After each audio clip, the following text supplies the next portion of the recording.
everyone, it's breakfast time. Sorry I sound very croaky this morning. I'm trying to stay out of the wind. Obviously, as you can see, the view up to the house looks quite a lot different today. Now the big tree is gone. We tried to see what the damage was last night, but it was too dangerous to be up on the roof sawing bits off of it, so we won't know until later today. Thankfully the guys all seem to be fine. Nothing really bothers you as long as you've got a full manger of hay, does it? Madam's off out here. She's limping a little bit, but I think that's, well, she does silly things like tries to jump over stuff. And you forget you're an old lady, don't you? Yes. She quite often gets a limp, but she'll be okay in a couple of days. We've got quite a few fence posts gone. I think we've counted at least 10. Because unfortunately the wind just snaps them off like matchsticks.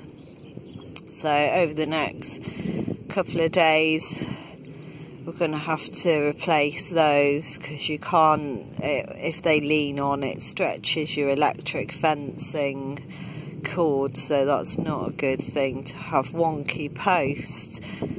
I don't think Star would get out because she isn't going to want to eat dirt in the field, but we need to keep the fencing in good condition. Every time I film you, we either see your teeth or you're eating. Yeah, I think you eat quite a lot, don't you? Star objects to any activity that interferes with her 23-hour-a-day eating schedule, don't you?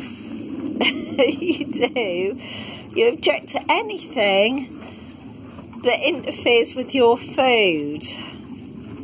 But she was starved and malnourished before I got her, so I can't really blame her, and I don't think she's ever forgotten that, especially when it's cold in the winter. You know, I think that reminds her of it. She was very emaciated when I got her.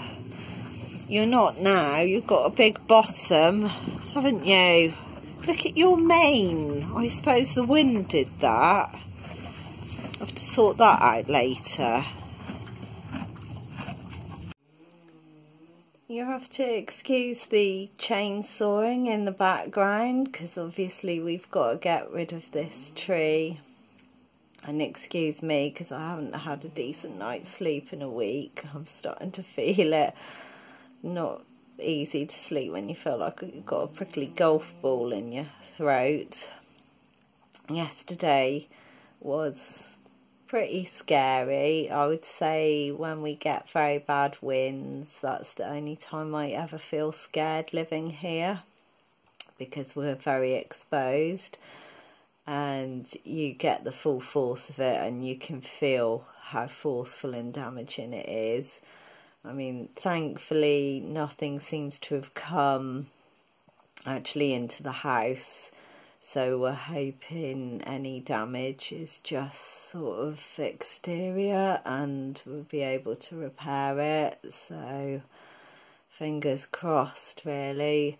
The tree will be a loss. I actually quite like that tree, and the chickens, that's their favourite place to sit in the summer and have a dust bath. So I'm going to have to look at replacing it, but I don't think I want to replace it with a big tree. I'm wondering about whether hedging would be better, because we need the protection from the wind. We need something there. So I'll have to have a trip to the garden centre, you know, when it warms up a little bit, and have a look and see what they've got.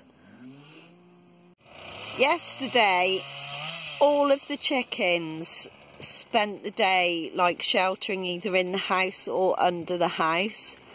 The only two birds that were out all flipping day in this run where they were completely exposed to the wind were these two blooming idiots. I think guineafowl are like extreme sports birds. They're the type who would be free climbing and chucking themselves off rocks and going downstream and stuff. I mean, they're just mental birds. They are absolutely mental. Miraculously, apart from bending the guttering, it doesn't seem to have done any damage to the roof, which is a relief, and managed to get it off without any branches going through the bathroom window. So somebody was obviously looking out for us yesterday.